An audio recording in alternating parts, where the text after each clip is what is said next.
Considera el siguiente par de problemas lineales.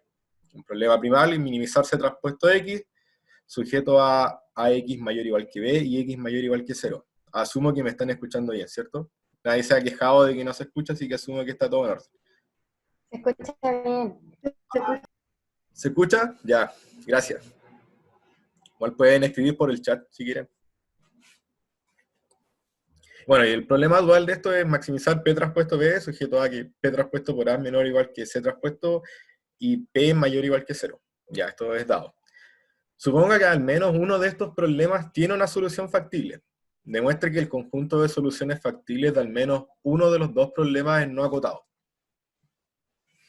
Entonces, antes de comenzar con la demostración de esto, vamos a repetir la dinámica que veníamos haciendo en las clases auxiliares anteriores, como de recordar algunas definiciones o algunos teoremas que nos pueden ayudar como para resolver esto.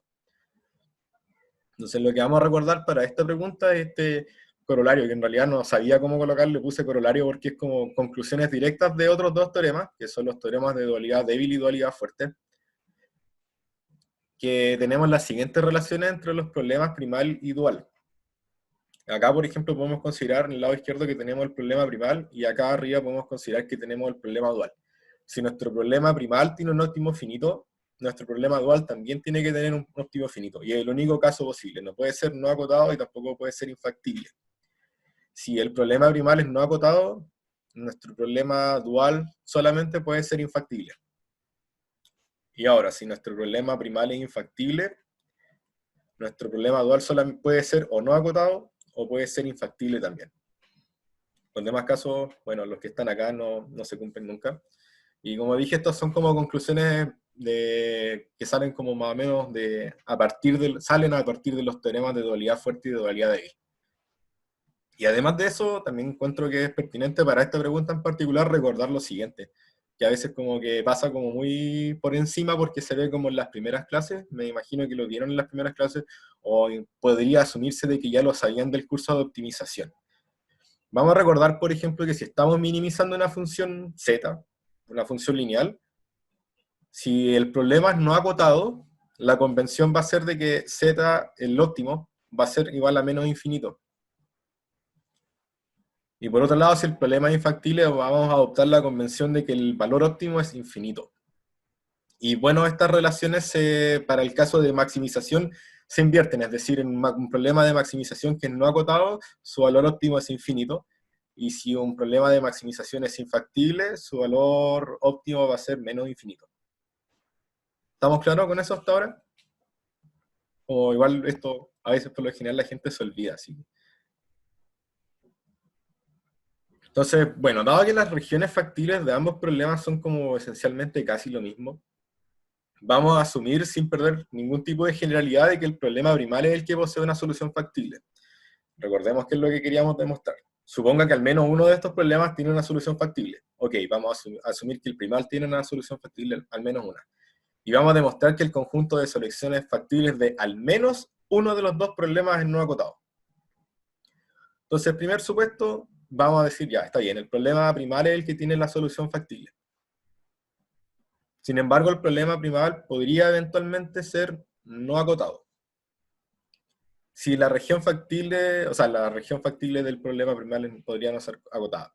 Si esta región del problema primal es la región factible del problema primal es no acotada, bueno, no tenemos mucho que demostrar. Nos pedían demostrar de que al menos una de las dos regiones, dado que había una solución factible en menos uno de los dos problemas, teníamos que demostrar que había al menos una de las dos regiones que era infactible. Si justo tuvimos la suerte de que el problema primal en el que nosotros supusimos que existía una solución factible, justo esa región era no acotada, bueno, ya tenemos la primera parte. Pero entonces vamos como quizá al caso que es más interesante. Vamos al caso en el cual la región factible del problema primal es acotada. Entonces en este caso vamos a demostrar de que la región factible del problema dual es no acotada. Y aquí antes como, bueno, tenemos que la región factible del problema primal es acotada.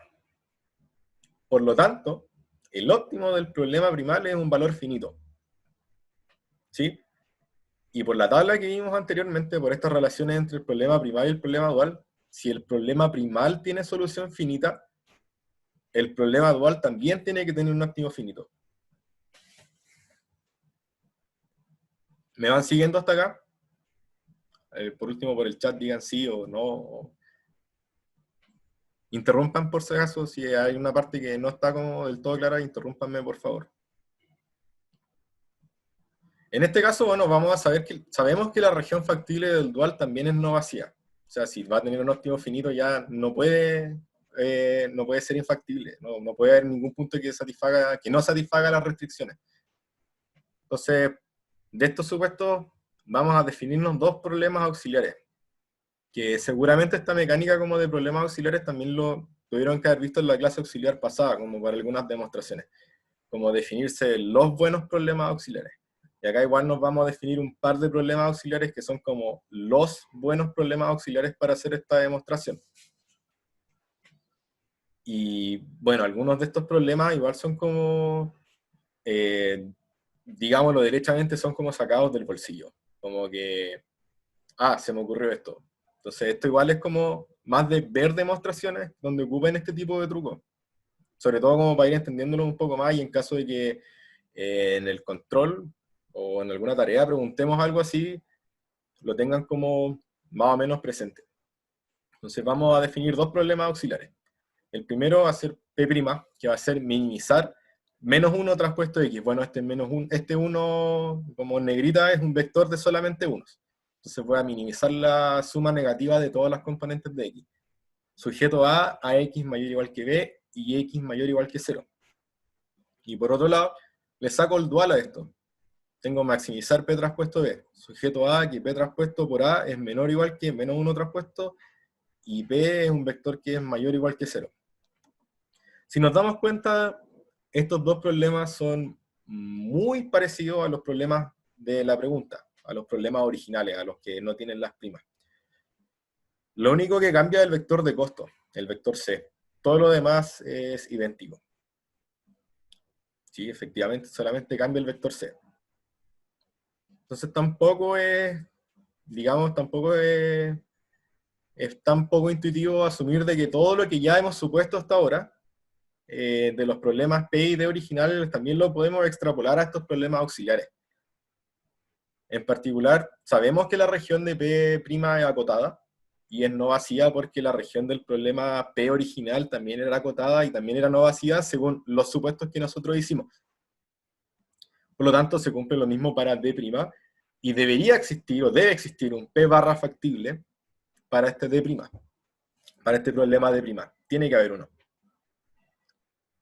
Ahora, además del P barra que es factible para D', vamos a considerar también un P que sea factible para D, y un lambda positivo cualquiera. Entonces tenemos que P más lambda por P barra, todo esto traspuesto por A, va a ser menor o igual que, bueno, P traspuesto por A es menor o igual que, según la definición del problema original, es menor o igual que C traspuesto. Y lambda P barra traspuesto por A, esto va a ser menor o igual que lambda por menos 1. ¿Sí? Solamente por la definición del problema auxiliar que nos dimos. Y esta expresión de acá va a ser menor o igual que C traspuesto. Es decir, este vector que construimos a partir de una solución factible de D y de una solución factible de D', es un vector que también pertenece a la región factible del problema D. Y en particular esto lo hicimos para un lambda positivo cualquiera. Se va a seguir cumpliendo. Entonces, ¿qué es lo que tenemos acá?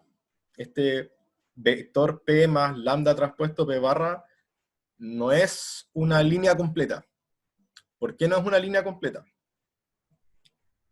Cuando nosotros hablábamos de que una línea estaba contenida dentro de un poliedro, tomábamos un valor teta, pero era un teta en los reales.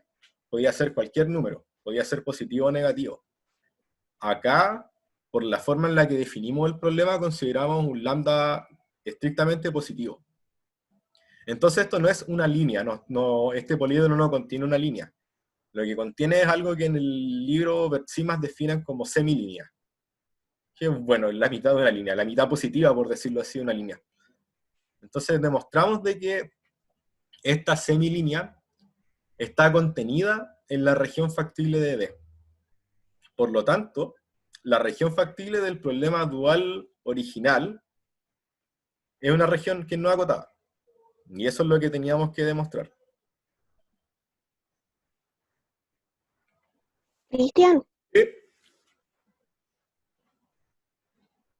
¿podrías repetir lo de las desigualdades? Porque no caché mucho cómo sacaste la desigualdad, las desigualdades de que era menor o igual a C traspuesto.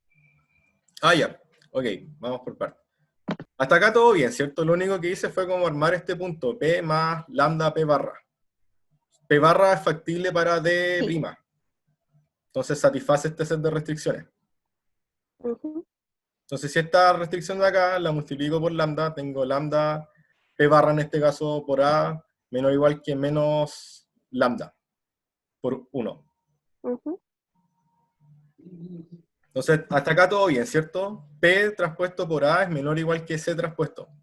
Eso venía del poliedro de la región Ujú. factible de D original. Y lambda por P barra traspuesto A es menor o igual que lambda por 1. Entonces junto las desigualdades, Ya, sí. entonces me queda que esto, la expresión completa es menor o igual que C menos lambda por 1, todo esto traspuesto. Y como lambda es mayor que 0, le estoy restando cosas a este vector C. Entonces esta cantidad de acá es menor o igual que C traspuesto. Ahora sí, Ya. Ujú. Gracias. ya, de nada. Y bueno, como probamos esta desigualdad, probamos de que esta semilínea pertenece a la región factible de D, probamos que la región factible de D es no acotada. Y también hicimos la aclaración, que me pareció importante porque cuando igual estaba resolviendo este problema, igual estaba como un poco mareado. Esta es una demostración de un teorema. Es una demostración que aparece, o sea, que no aparece en el libro Persimas, pero aparece propuesta. Que aparece, no recuerdo el número exacto del ejercicio, pero aparece como entre paréntesis teorema de Clark. Entonces, dentro de las demostraciones, como que igual, cuando las leí, me mareaba un poco la parte en que decía de que la región era no acotada. Porque precisamente me confundí en algún momento con esto de que contenían o no contenían líneas. Entonces hagamos la distinción y hagamos como la clarificación. Esto no es una línea, es una semilínea. O sea, podemos tener una región factible que sea no acotada.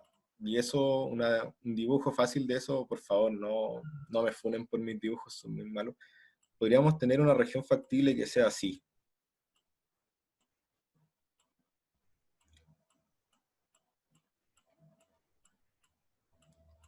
Y esta región factible es no acotada, o sea, no hay una bola de radio epsilon, por ejemplo, de radio finito en el cual yo pueda encerrar esta región completamente, porque siempre me puedo escapar para acá. Pero sin embargo, esta región no contiene una línea completa, puede contener la mitad de una línea, que fue como lo que demostramos, lo que probamos acá.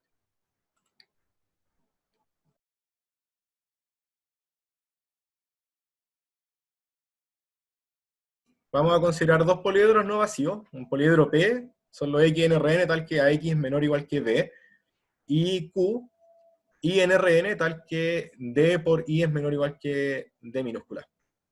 Nos interesa saber si ambos poliedros tienen o no algún punto en común. Entonces la primera parte de esta pregunta es, formule un problema lineal tal que si P intersección Q es no vacío, retorna un punto que esté entre P intersección Q, y si la intersección de estos dos poliedros es vacía, que el problema sea infactible. Y la segunda parte dice, suponga que P inter Q es vacío. Use el dual del problema que formuló en la parte anterior para demostrar que existe un vector C en Rn tal que C traspuesto X es menor estricto que C traspuesto Y para todo X en P y para todo Y en Q. Entonces, para esta pregunta no vamos a recordar ninguna definición porque, de hecho, lo que vamos a ocupar va a ser la misma tabla de relaciones que vimos en la pregunta anterior. La voy a colocar de nuevo, o sea, cuando la tengamos que ocupar voy a retroceder. Se me olvidó colocarla nuevamente en la diapositiva, así que vamos a tener que retroceder en algún momento. Entonces vamos con nuestra primera pregunta. Lo primero que tenemos que notar es que un punto que pertenezca a la intersección de P con Q tiene netamente por definición, tiene que satisfacer los sets de restricciones de ambos poliedros. Es decir, si hay un punto X que pertenezca a esta intersección de los poliedros, tiene que satisfacer que AX es menor o igual que B y que D por X es menor o igual que D minúscula. ¿Sí? Lo bueno es que en este poliedro no tenemos restricción de signo. ¿Estamos claros con eso? No hay restricción de signo porque dice que son X en Rn, no dice en ninguna parte que X es positivo. Por otro lado, si se dan cuenta en el inciso, nos dicen como, está bien, si la función, si hay una intersección, o sea, la intersección es no vacía, devuélveme un punto cualquiera de la intersección, y si es vacía, devuélveme infinito. O sea, dime que el problema es infactible, ¿no? Bueno, ya, spoiler, va a retornar que es infinito, ¿no? Entonces, bueno, vamos a definir convenientemente un vector de costos en 0. Y vamos a escribir el siguiente problema. Minimizar 0 traspuesto X, o sea, minimizar 0. Sujeto A que AX es menor o igual que B, y que D por X es menor o igual que D. Y X no tiene ninguna restricción de signo. Luego, recordamos, ya hice como, adelanté un poco para hacia dónde íbamos. Recordemos lo que habíamos dicho antes, sobre qué pasaba cuando el problema era infactible. En este caso, bueno, primero vamos a ver qué pasa cuando la intersección es no vacía. Cuando la intersección es no vacía, es decir, hay un X que satisfaga estos dos sets de restricciones, cualquier punto de la intersección va a ser el X óptimo, no el valor óptimo de la función objetivo, sino que el X tal que la función es óptima.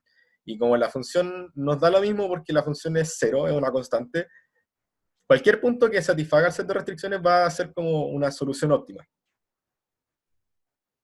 Y por otro lado, si no hay ningún punto que satisfaga este set de restricciones, el problema es infactible y va a retornar como que la función objetivo es infinito, por decirlo así.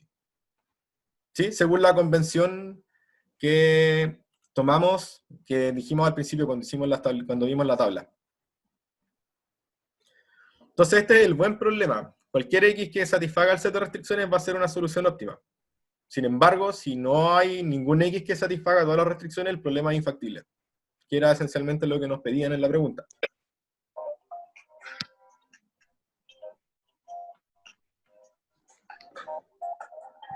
Ya, ¿se contestó alguien?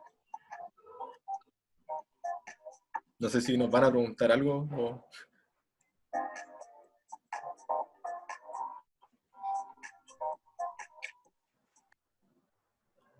Oh, puedo mutear gente. Tengo el control total sobre... No sabía que podía yo ponerle silencio a ustedes, también los puedo desmutear.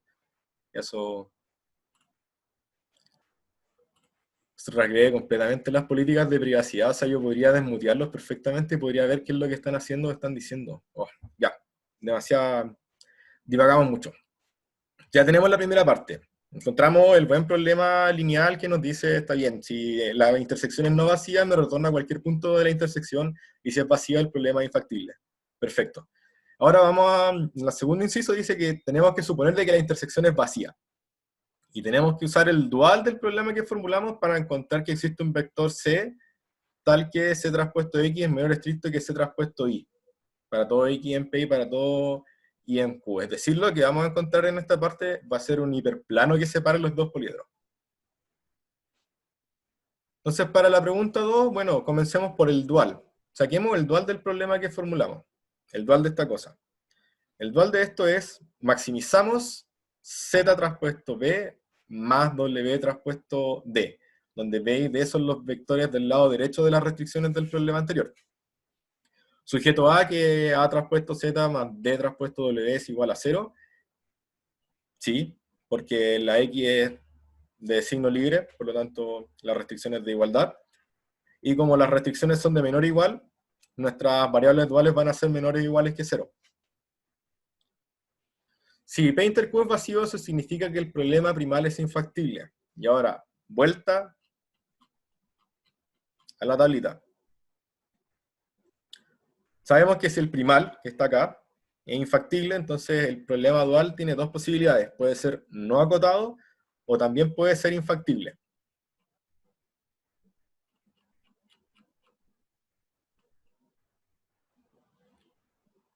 no acotado o infactible. Entonces, vamos a descartar primero el caso de que este problema, ¿qué pasa con este problema? ¿Hay alguna solución factible que sea como rápida de ver? ¿Alguien que quiera participar como para que no sea un monólogo? ¿Hay algún punto fácil de ver que cumpla? Pero Cero, exacto, muy bien. Yumbitos para... Ah, alguien acá también contestó por el chat cero, así que, bueno, no sé cuál llegó primero, pero Tatiana Azucena, felicitaciones, muy bien. El cero cumple esta restricción, cumple el set de restricciones. Si fijo las dos variables duales en cero, es una solución factible del dual. Por lo tanto, la única opción que nos queda, según lo que ya vimos antes, es que el problema dual sea no acotado. Nuevamente, acá estamos maximizando una función. ¿Qué pasaba cuando nosotros maximizábamos una función y llegábamos a la conclusión de que el óptimo de esta función era no acotado? ¿Cuál era la convención que tomábamos? ¿Cuál era el valor objetivo que iba a tomar alguna vez la función?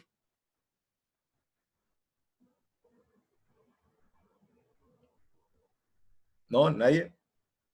Menos infinito.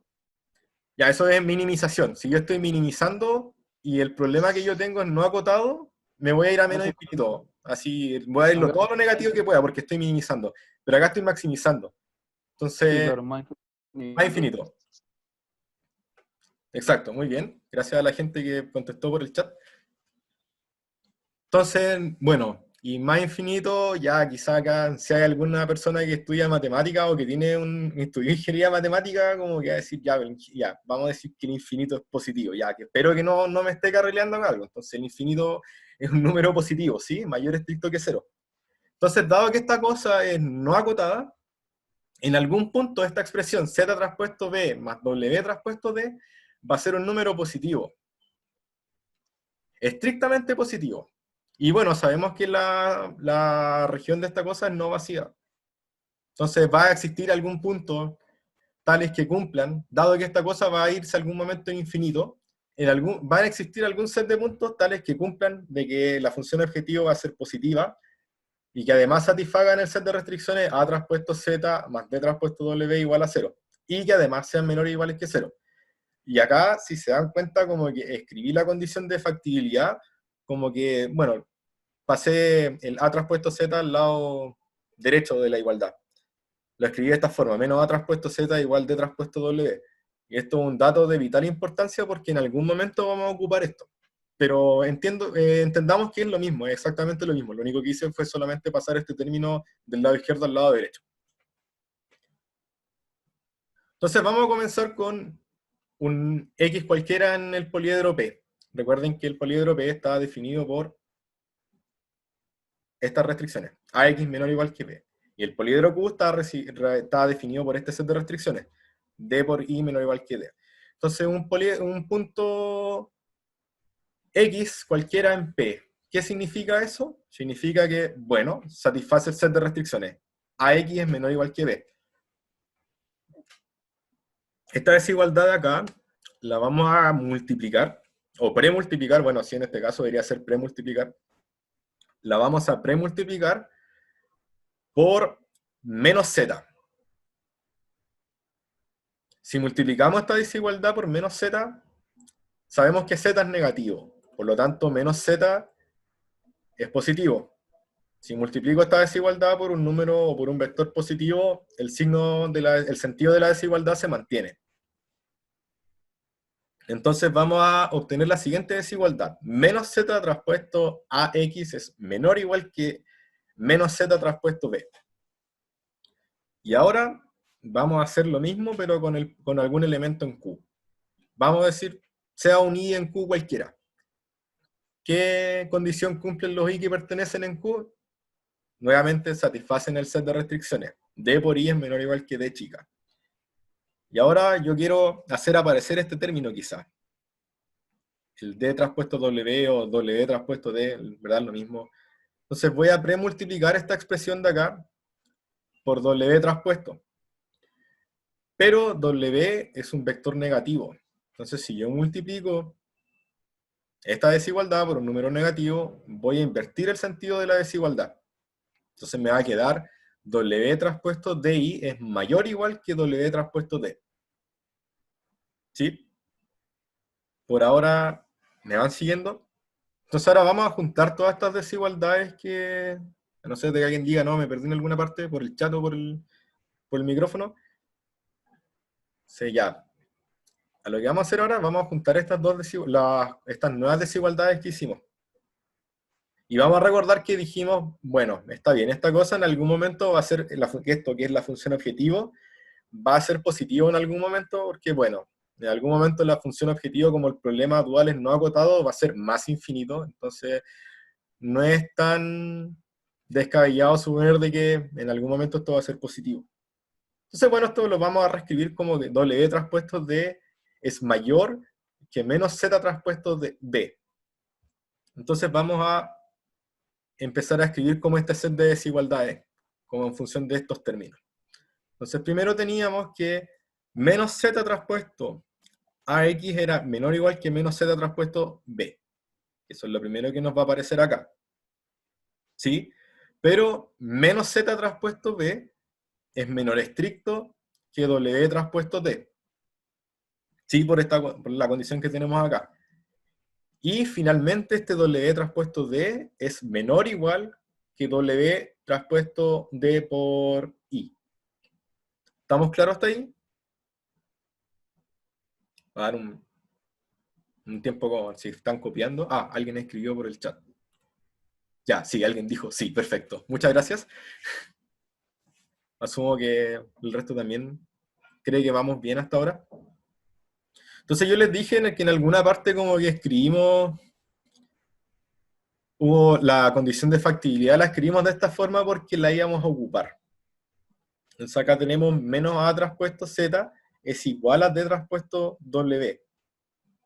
Y acá tenemos, bueno, menos Z transpuesto A, y acá tenemos W transpuesto D. Y si recordamos qué es lo que queríamos demostrar, queríamos demostrar de que existía un vector C que separaba los puntos que pertenecían en P y a los puntos que estaban en Q, ¿cierto? Que los separaba de forma estricta. Entonces, ¿cuál es el buen C que podemos tomar para que cumpla la relación? Si elegimos C igual a menos Z transpuesto A, igual a W transpuesto D, bueno, C transpuesto igual a esto, vamos a tener que C transpuesto X es menor o igual que menos Z transpuesto B, es menor estricto que W transpuesto D, y eso es menor o igual que C transpuesto por I. Por lo tanto, si eliminamos las cosas que en realidad no nos importan mucho de esta desigualdad, que son estas dos de acá, tenemos que C transpuesto X es menor estricto que C transpuesto Y para todos los X en P y para todos los Y en Q. Como había anticipado antes, esto significa que hay un hiperplano que separa los dos poliedros siempre que la intersección de estos dos poliedros sea vacía. O sea, existe un hiperplano que los separa. Y con eso terminamos. Con eso tenemos el resultado de la pregunta 2. ¿Alguna pregunta? ¿Algún paso que no haya quedado del todo claro? Siento que estamos yendo igual un poco bastante rápido. ¿No era la idea? Cristian, Sí. ¿por qué C es igual a... ¿Por qué esa igualdad entre menos ZA igual a WD? Ah, ya. Eso viene de la condición de factibilidad del dual. ¿Sí? Tenemos que A transpuesto Z más D transpuesto W es igual a 0. Si paso este término de acá, al lado izquierdo tengo menos A transpuesto Z es igual a D transpuesto W. Considere el problema de minimizar C transpuesto X sujeto a X mayor o igual que B con X en Rn. Y asuma que el conjunto factible tiene al menos un punto extremo. Demuestre que el costo óptimo es menos infinito si, solo si, algún rayo extremo D del conjunto factible satisface C transpuesto D menor estricto que 0. Entonces acá ya empiezan a aparecer quizás algunas cosas que no habíamos visto hasta ahora. Según tengo entendido, todo esto de los rayos todavía no había aparecido en auxiliar, o por lo menos hasta ahora en la que estamos haciendo no había aparecido, así que vamos a recordar algunas definiciones asociadas. En primer lugar, vamos a decir que un conjunto C en Rn es un cono si lambda por X pertenece a ese conjunto C para todo lambda mayor o igual que 0 y para todo X que pertenezca a ese conjunto. observaciones importantes. El único posible punto extremo de un cono es el vector 0.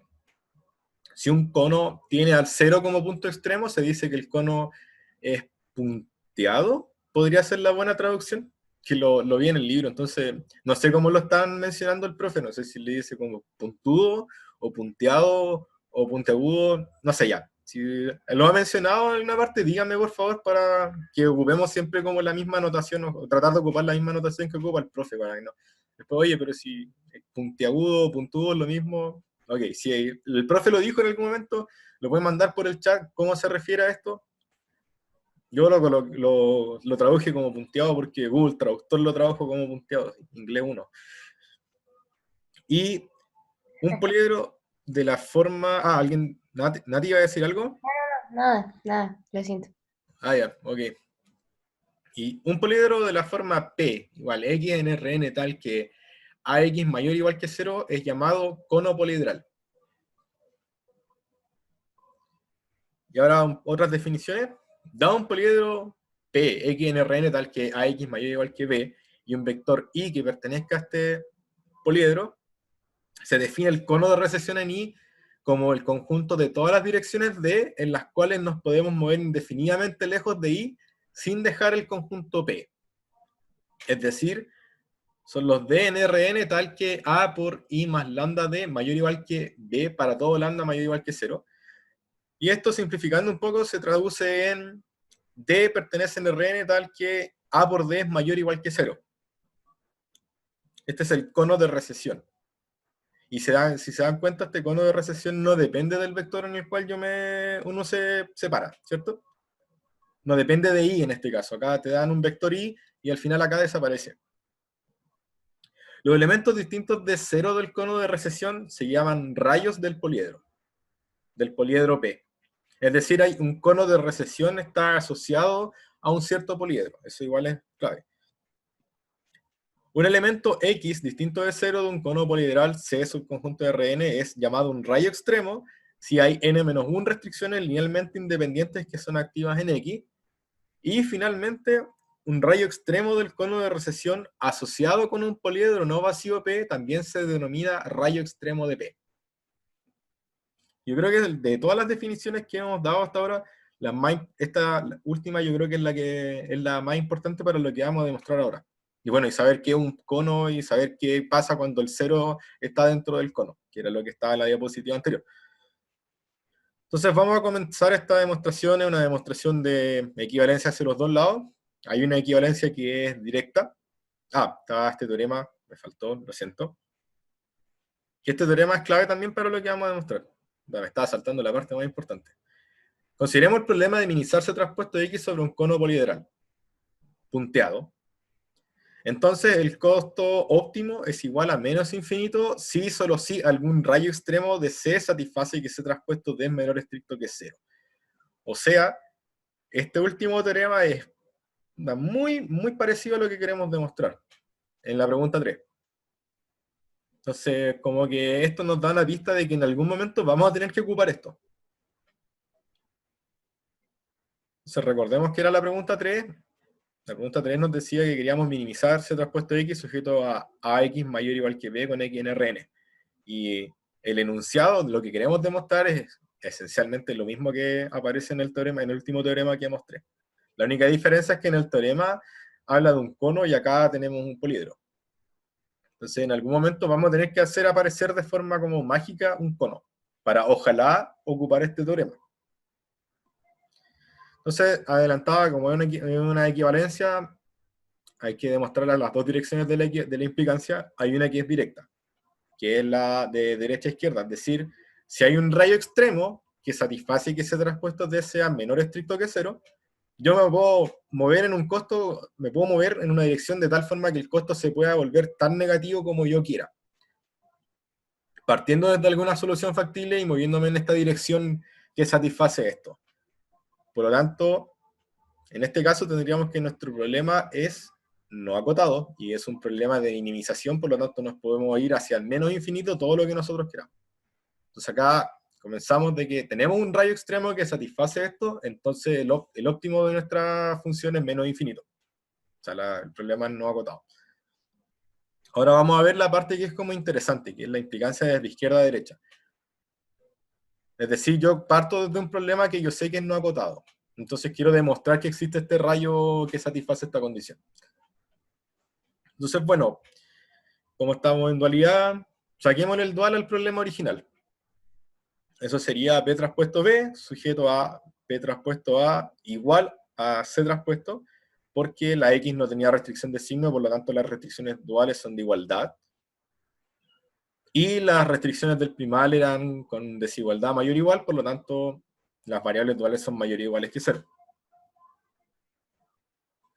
Por hipótesis sabemos que el problema primal es no acotado. Y ahora, ¿qué pasaba cuando teníamos nuestro problema primal era no acotado? Teníamos nuestra tabla, vuelta atrás.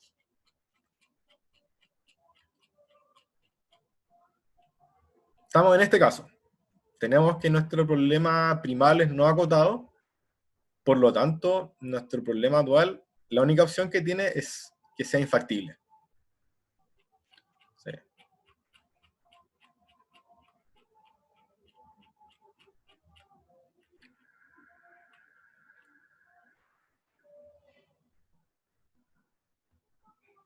No, ahí me pasé mucho. Ahí sí.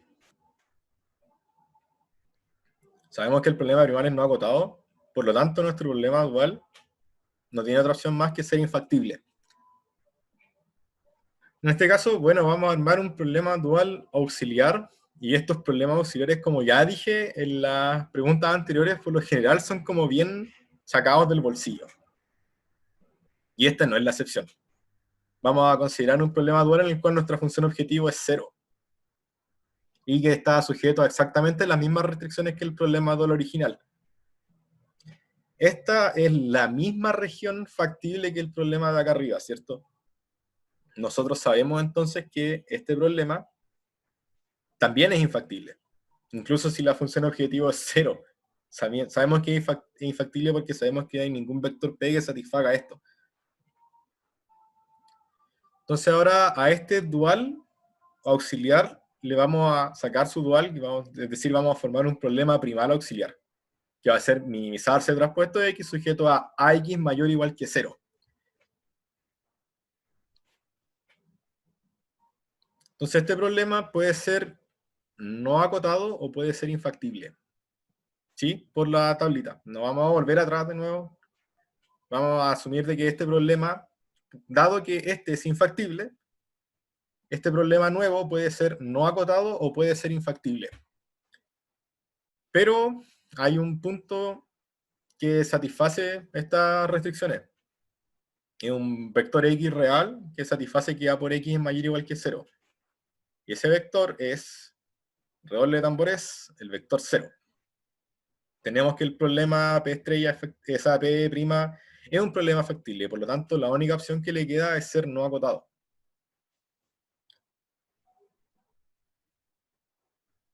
Ahora vamos a reescribir esta región factible de esta forma, como X tal que A por X mayor o igual que 0.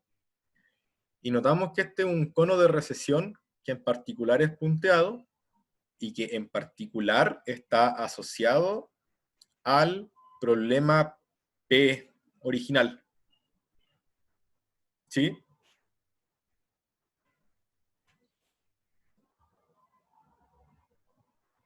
¿Y qué pasaba con eso? Cuando teníamos eso, de que teníamos el cono de recesión que estaba asociado al poliedro P en este caso, vamos a tener que todos los rayos extremos de este cono de recesión también van a ser se van a llamar rayos extremos de P. Entonces nosotros queríamos demostrar que un rayo extremo del conjunto factible, es decir, un rayo extremo de P, satisface que ese traspuesto D es menor estricto que 0. Y aquí es donde vamos a ocupar este teorema.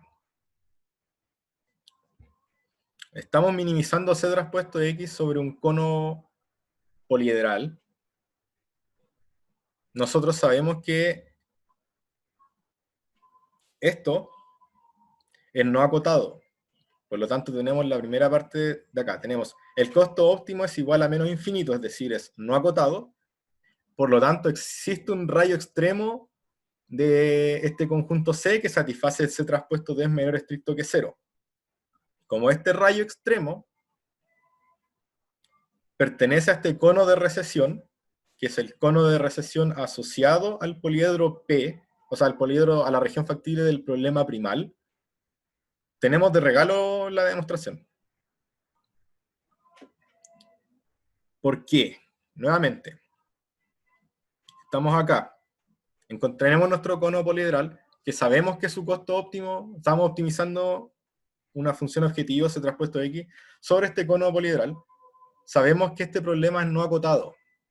Luego, por este teorema que está acá, sabemos que existe un rayo extremo que satisface que C traspuesto D sea menor estricto que 0. Para ese cono. Sin embargo, según la definición de acá, un rayo extremo del cono de recesión también se denomina rayo extremo del poliedro P en este caso, y este poliedro es exactamente igual a la definición del poliedro de lo que queríamos demostrar. Por lo tanto, juntando todo este set de teoremas, concluimos que existe este rayo extremo D del poliedro original, del poliedro de acá, tal que satisface que ese traspuesto D sea menor estricto que 0.